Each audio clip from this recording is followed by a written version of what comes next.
एकलव्य महाभारत का एक ऐसा कैरेक्टर जो इतना योग्य था कि उसकी योग्यता उसके बर्थ और कास्ट के आगे आ गई। एकलव्य से भयभीत न केवल समाज या गुरु द्रोण थे, अपितु इसने भगवान को भी सोचने में मजबूर कर दिया, क्या होगा अगर ये योद्धा महाभारत के युद्ध में पांडवों के खिलाफ आ गया। तो श्री कृष्ण को भी हैरानी में डालने वाला एकलव्य था कौन, और कैसे एकलव्य ने अपना बदला गुरु द्रोण से उसके साथ हुए इनजस्टिस के लिए लिया। समझते हैं एकलव्य की संपूर्ण कहानी इस वीडियो में। तो let's begin. According to Mahabharat at that time Shringverpur नाम का एक राज्य था, जिसके राजा हिरण्यधनु जो निषाद राज कहलाते थे। निषाद राज मीन्स निषाद जाति के राजा, और ये निषाद जाति आज के मॉडर्न टाइम तुम ST SC यानी शेड्यूल कास्ट शेड्यूल ट्राइब से कंपेयर कर सकते हो, जो उस टाइम ये दलित कम्युनिटी में आते थे। और एकलव्य इन्हीं निषाद राज हिरण्यधनु का पुत्र था। लेकिन अगर हरिवंश पुराण की माने तो एकलव्य दलित नहीं बल्कि क्षत्रिय था। वह श्री कृष्ण के चाचा का पुत्र एवं भगवान कृष्ण का कजन ब्रदर था। एकलव्य को निषाद राज हिरण्यधनु ने अडॉप्ट किया था श्री कृष्ण के कहने पर, और एकलव्य के बचपन का नाम अभिधूम और अभय था। लेकिन अभिधूम या अभय से एकलव्य का नाम एकलव्य पड़ा कैसे? एकलव्य जब 5 साल का हुआ तो निषाद जाति के गुरुकुल से अपनी शिक्षा लेने लगा। तभी एकलव्य के गुरु ने उसे फोकस और धनुष विद्या सीखने के लिए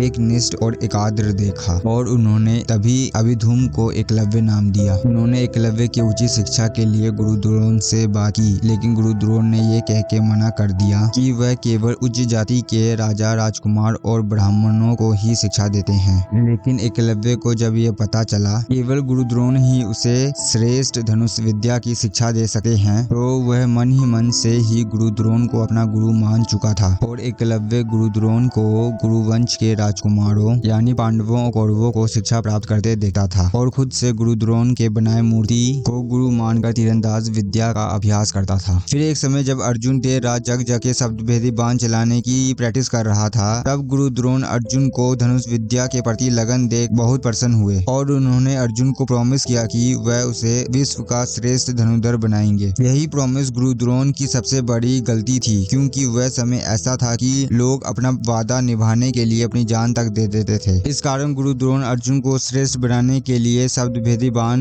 की विद्या बताने लगे कि तभी कुत्ते की भौंकने का स्वर सुनाई दिया, जिससे वो दोनों डिस्टर्ब हो गए और दोनों कुत्तों को शांत करवाने गए कि अचानक कुत्तों का भौंकना बंद हो गया, और अर्जुन ने कुत्ते के मुंह में शब्दभेदी बाण देखा, जिसको निकालते समय कुत्ते के मुंह में एक भी चोट का निशान नहीं था, क्योंकि वो बाण शब्दभेदी था। फिर गुरु द्रोण और अर्जुन क्यूरियस हो गए जानने के लिए कि कौन है वो योद्धा। तभी वह दोनों एकलव्य के पास पहुंचे, जहां एकलव्य गुरु द्रोण की मूर्ति के आगे अभ्यास कर रहा था। तभी एकलव्य गुरु द्रोण को देखकर अत्यंत खुश हो गया, और गुरु द्रोण भी उसके धनुष विद्या से काफी इम्प्रेस हुए और उसे आशीर्वाद देना चाहते थे। लेकिन उनको अर्जुन को दिया हुआ प्रॉमिस विश्व का श्रेष्ठ धनुर्धर बनाने का वादा याद आ गया। तभी उन्होंने अर्जुन को शिविर में वापस जाने को कहा, और एकलव्य से गुरु द्रोण ने गुरु दक्षिणा मांगने का पाप किया, जबकि गुरु द्रोण ने एकलव्य को शिक्षा धनुष विद्या की दी ही नहीं, उसने स्वयं सीखी। लेकिन एकलव्य गुरु द्रोण को अपना ही गुरु मानता था, इसलिए गुरु द्रोण को गुरु दक्षिणा देने के लिए हाँ बोल दिया। गुरु द्रोण ने एकलव्य से फिर उसके दाहिने हाथ का अंगूठा दक्षिणा में मांगा, जिससे एकलव्य हैरान हो गया लेकिन देने को तैयार हो गया। फिर अपना अंगूठा काट के गुरु द्रोण के चरणों में रख दिया। यही पाप गुरु द्रोण की मृत्यु का कारण बना महाभारत के युद्ध में। एकलव्य का अंगूठा कट जाने के बाद भी उसने धनुष विद्या नहीं छोड़ी और एक श्रेष्ठ धनुर्धर योद्धा बन गया। फिर अपने राज्य श्रृंखवेरपुर वापस आया, और फिर एकलव्य ने अपनी ही निषाद जाति की कन्या सुनीता से शादी की। फिर एक समय के बाद जब एकलव्य के पिता की मृत्यु हो गई, तो वह श्रृंखवेरपुर का राजा बन गया, और वह अपने निषाद जाति को ताकतवर बनाने के लिए अपने राज्य को एक्सपैंड करने लगा था। इसी राज्य विस्तारवाद के चक्कर में एकलव्य ने श्री कृष्ण के दुश्मन जरासंध से दोस्ती कर ली, और दोनों एकलव्य जरासंध ने मिलकर द्वारिका में हमला कर दिया, जहां श्री कृष्ण से एकलव्य का सामना होना था, क्योंकि एकलव्य सारी नारायणी सेना को अपने तीर से धूल चटा रहा था। तभी उसके सामने श्री कृष्ण आए और देखे केवल 4 उंगलियों से सभी वीर योद्धा को हरा दिया, और हैरान होकर सोचने लगे अगर ये योद्धा महाभारत के युद्ध में पांडवों के खिलाफ आ गया तो। तभी फिर श्री कृष्ण ने एकलव्य से भीषण युद्ध किया, लेकिन आखिर में श्री कृष्ण ने एकलव्य का वध कर दिया। पर श्री कृष्ण जानते थे कि एकलव्य के साथ न्याय नहीं हुआ है। गुरु द्रोण का किया हुआ कर्म एकलव्य के साथ अब उनके ही भाग्य बनेगा, क्योंकि एकलव्य का ही इनकारनेशन है